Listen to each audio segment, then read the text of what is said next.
Hey yo, it's Bryan here. Today, talking about the San Francisco 49ers. In this one, freestyling this one a little bit. I was going to do my Edge video today, but wanted to talk about that on Wednesday against the Minnesota Vikings. Tomorrow, I'll have my official prediction who I believe will win this game, or that game, I should say, on Monday Night Football. That's going to be a lot of fun right there, right?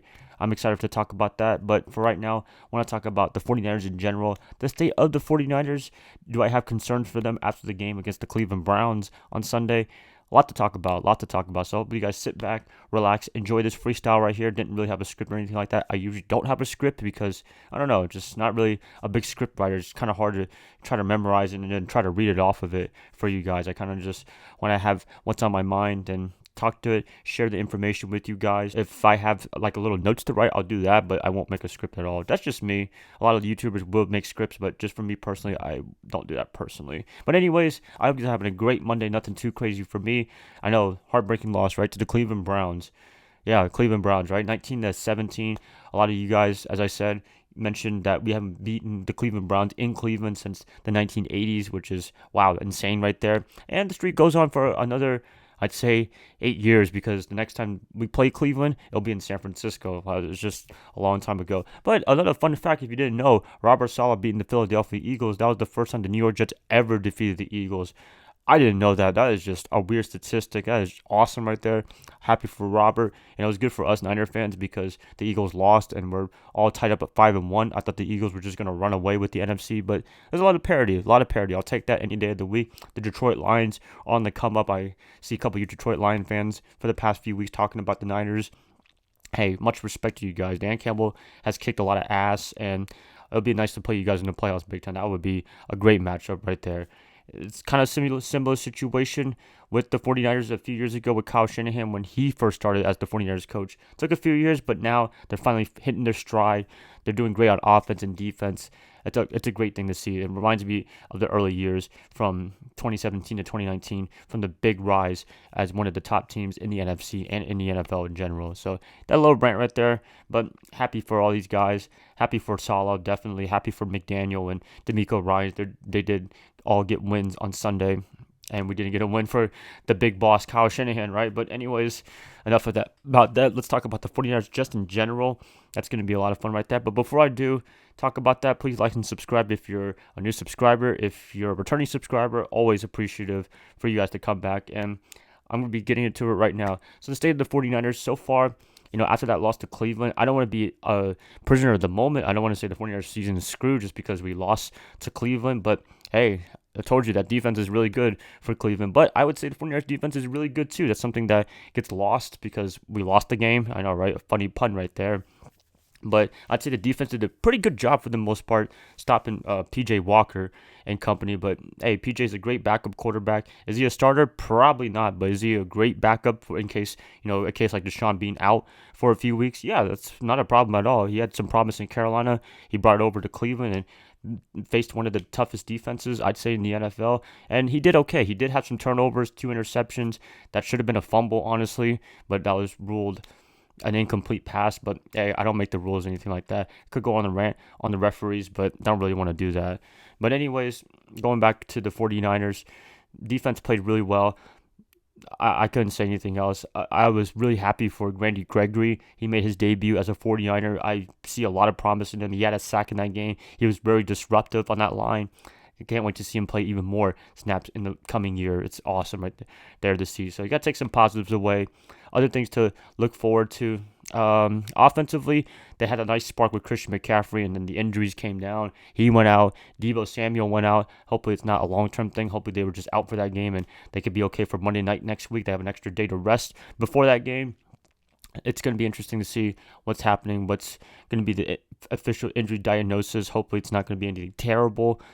But it's a big hit. It's a big hit, and you felt that big time, especially in the second half when Brock was struggling a little bit. He did not have the best game of his life, I would say. But, hey, he looked better than Russell Wilson, right? That's all I got to say for a little rookie quarterback versus a 10-plus year veteran quarterback. Wow, just taking shots, right? But there's a lot to be improved upon, I'd say. I don't know. Turnovers. I mean, Brock had his first ever interception of his life, I would say. I mean, he had a few prior years as a backup, but as a starter, like full-time starter, this was his first real mistake. And I think he'll learn from it. It's not anything crazy, I would say.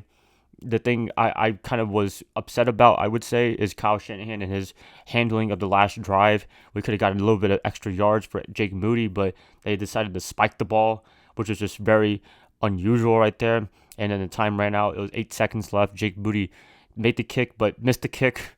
So that was really disappointing right there. And a lot of people want to blame on Jake Moody, and I could see why. He missed 2 field goals. He missed one earlier in the game. He missed one at the end of the game where you could have won the game.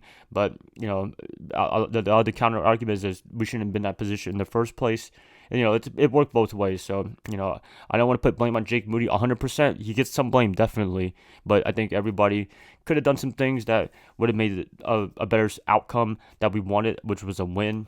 It didn't happen, but hey, it's totally fine because one, it's an AFC team. It's not going to affect the standings too much in terms of tiebreakers or anything like that, maybe against common opponents, but that's very down the line in terms of tiebreakers for the whole NFC race. But luckily, the Philadelphia Eagles lost to the Jets, so we're all tied up 5-1, which is a really good feeling right there. Detroit is right there with us as well. And this could be a learning opportunity, not just for the 49ers, but for also the Eagles, too.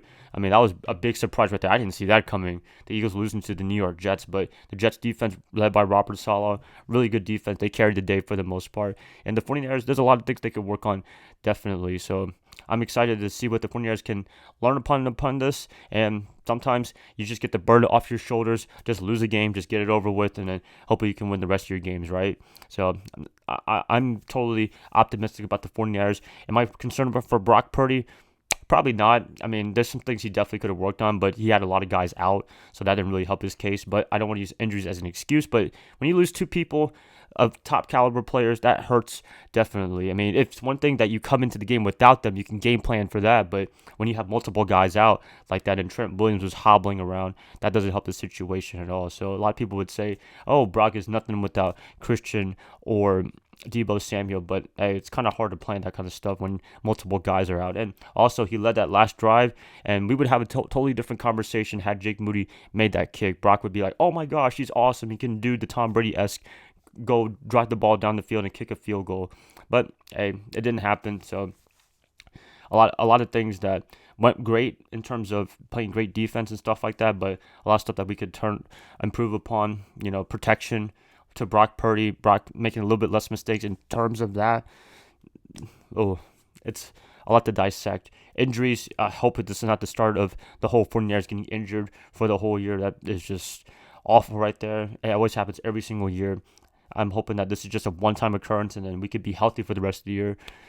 It's going to be hard. We still have a lot of games left to play before the bye week. I believe we play Minnesota on Monday night. We play Cincinnati and Jacksonville, and then we have a bye week. I think that's how the schedule works right there. A lot of football left. It's going to be a very tough schedule heading into the rest of the year. I mean, Minnesota, you can say that's an easy game, but a lot of people thought Cleveland was an easy game, so anything can happen in football. But assuming that we get a win over Minnesota on Monday night, got those tough teams, and then we also have to play Seattle twice. We had to play Arizona, Los Angeles, even Washington, they're competitive, and the Philadelphia Eagles, that's probably the number one game I'm circling for the rest of the year, is that game, and probably the Seattle games as well, because Seattle always plays us pretty good, and although Seattle can struggle sometimes, they always have their A game against the 49ers, and rightfully so, division matchup, and it's always fun to when these two hook up on any game, and in this case, it's going to be on Thanksgiving, which is awesome right there. Can't wait to see that night game. Hopefully Richard Sherman's not there, right, from 2013, 2014. So, yeah. 49ers, I mean, it sucks to lose to the Cleveland Browns. It sucks to get a loss in general, but at the same time, that's a great learning opportunity, and I'm glad that the players didn't put Jake Moody under the bus because that would have been terrible right there. He's just a rookie. He has a lot more opportunities, like Fred Warner said. There's a lot more things he can do, a lot more time, I would say, as a kicker, and they put a high investment on him. They drafted him in the 3rd round, and he played really well for the most part heading up to this game, so I don't want to say that, it's a terrible mistake what he did for both those kicks, but I think he could improve upon that big time. That's just me. I know a lot of you guys, rightfully so, would be angry at him that we lost the game because of him, but I'd say he's a factor, but he's not the, end-all, be-all reason why we lost the game, because there's a lot of things the 49ers as a team could have done in order to win that game on Sunday. But we got to move on. I think this is good for the 49ers. This is a chance for them to reset and get everything going. Hopefully get a lot of guys back. Dre Greenlaw was out for this game. That didn't really help as well.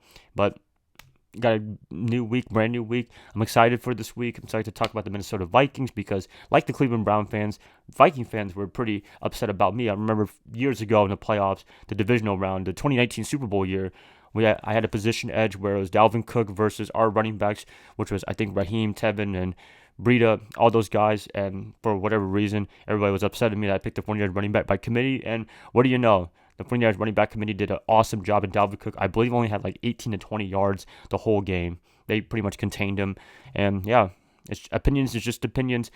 It's just me saying stuff and has no bearing of the game, but a lot of fans, especially outside of 49ers, can be pretty upset on my picks. But I don't know why. It just happens right there. It's just for fun. Everything I do here is for Niner faithful, Niner Empire. Also for other fans too, because I do like talking about other teams as well. Not just the 49ers, but we have a lot of other teams to look forward to. I'd say the Miami Dolphins, Texans, and Jets. I mean, our old ex-coaches love them 100%. Even the Raiders somewhat, just with Jimmy Garoppolo, but he's unfortunately hurt. A lot of guys spreading their wings outside the 49ers, and that's great to see, especially the coaches, because I want to see them success, and it'd be nice to play them in the Super Bowl, right? But yeah, that's pretty much it, you guys. Pretty long video right here. Going to end it right here. Please let me know what you guys think about the 49ers, the state of the team. Are you concerned for them for the rest of the year, or this is just a one-off thing and they'll be totally fine? Please let me know in the comments below, as always. And Niner faithful, Niner Empire, Niner everybody, love you guys as always. Thank you so much for watching this, listening to this, and hope to catch you guys up tomorrow when I do my prediction video against the Minnesota Vikings on Monday Night Football. So peace out.